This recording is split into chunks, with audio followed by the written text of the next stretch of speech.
Hi, my name is Zoe Blackwell, and today I'm going to be giving a speech on why therapy should be free in schools. So we know being a kid is very stressful. You may not think that being a kid is stressful at the time, but as an adult, you're looking down and you're like, wow, kids have it so easy. They do not. Nobody has it easy. Everybody has stressors. Whether it's getting your schoolwork done, or whether you're going to have enough friends to play with you on the playground, or home life. It's not always easy for everybody. So we know that everybody deals with things differently. So as a kid, you're not able to process these stressors as the same as an adult would. So they can't process the thoughts that we have as adults. And this is why therapy is very important in schools, because they need somebody that they can talk with and really get through with their emotions. Because some kids don't have somebody to talk to at home, and they don't have somebody to help them realize how that they're feeling is normal. So, today we're in 2022. We've got a bunch of kids that are struggling with gender identity. They're struggling with racial problems or sexuality, even at such a young age, which is absolutely crazy to think that a child does not think they're supposed to be the way that they are. So, there's some kids that are growing up to be 10 years old and thinking that they're gay, or that they want to be some different gender than what they were originally assigned. This is when a therapist would step in and be like, you're going through this part in your life and maybe you don't want to make those permanent changes, but without a therapist, they can't really talk about it, and they don't have somebody to recognize the problems that they're having. This is why therapy could be free in schools, so they don't have to worry about mom and dad taking them to therapy or having somebody afford therapy or like insurance. It's just a whole rigmarole. So therapy is super important for children because suicide rates in the United States are absolutely crazy. Right here I'm going to show a graph. Suicide is actually the second leading cause of death for 15 to 19-year-olds. That's crazy when you think about it. There's 15-year-olds that actually want to end their life over something small that could be changed if they had somebody to talk with, or even medication to help with their mental illness. In this next graph, I'm going to show that cyberbullying has a big effect on children. A lot of people that were cyberbullied 9% began using alcohol or drugs at a really young age, which is awful. Developed an eating disorder. That's very common for girls that see images of other girls and want to look like them, but it's not it's common for kids to feel that way, but it shouldn't be. Started skipping class. Yeah, kids are going to skip class, but cyberbullying can cause them to skip class. Stopped using social media altogether. Once you get bullied enough, you want to stop being bullied, so you get off of social media. Engaged in self-harm. This is where a therapist can see if a child is self-harming, or if a person is self-harming. They can step in and intervene the way that they need to, whether that be medication, therapy, or just being there for them.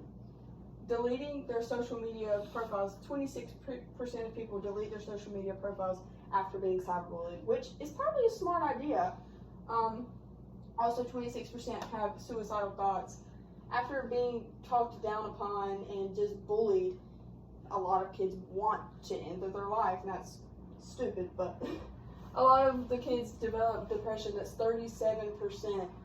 That's a lot of kids at a young age to be depressed.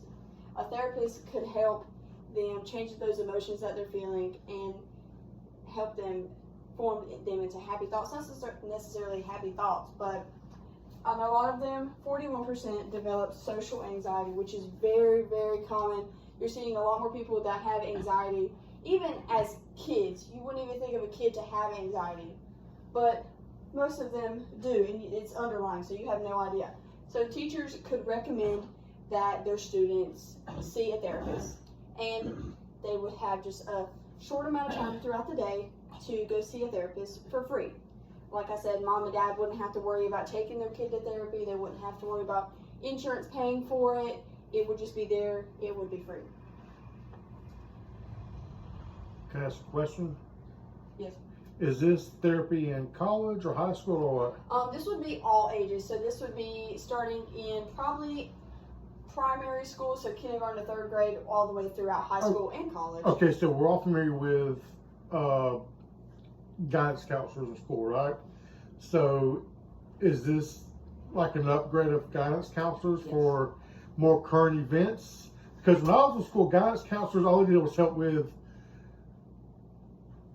grades and problematic issues, but this is a whole other thing we're talking about here. So is this middle school, high school, or college you're talking about? This is all throughout, and sometimes colleges will have that kind of area where you can go to get therapy, but sometimes it's not all that the kids need. Like sometimes people are embarrassed to even get therapy because they don't want to be seen as weak. By the way, I don't see how anybody could go against this, in my opinion. I mean, why would you not be for therapy? There's so many kids that need therapy. Why would you not be for this? You know, a lot of kids aren't able to get therapy, and they need somebody to be there. They need somebody to be that voice that they need, and they can't just say to their parents, "Hey, I think I need therapy," or the parents aren't always there to see that the kids do need therapy.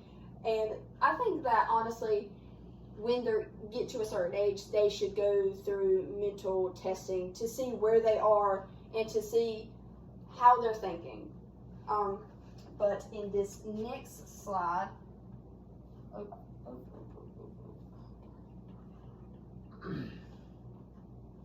this is a diagram to show you.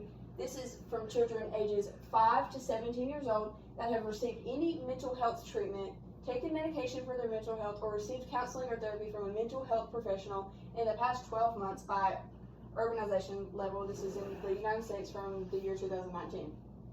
So as you see right here, this is people that have received, or kids ages from 5 to 17 that have received any mental health treatment, and that's 17% in a small area. When you think about it, that's not a lot, because probably 75% of kids do need therapy. And only 12.4% in a large area. And a lot of times these big schools, they have these guidance counselors, but they don't do anything. They always say, yeah, you can go to your counselor and they can help you, but they're not there for that. That's not what they're there for. They can't recommend you go somewhere else. That's just not what they're there for. 11.8% of people in a smaller area took medication. A lot of kids need to be on medication and they don't have access to that kind of thing, so they could have a therapist there that could prescribe them this medication or recommend they see a doctor to get this medication. Only 7.4% in a large area, and received counseling and therapy. That's 10.5% in both small and medium areas, and only 9.6% in a large area, which is not a lot. I think all kids need somebody that they can talk to and really speak to their mind and let somebody know that they're struggling, and you can't do that now. There are so many kids that are going through mental crisis, and they have nobody to talk to. They don't have teachers, they don't have friends, they don't have parents. This is why therapy is so important. Okay, again, my name is Zoe. I thank y'all for listening. I'm just gonna hand the room. Can I say something off the record?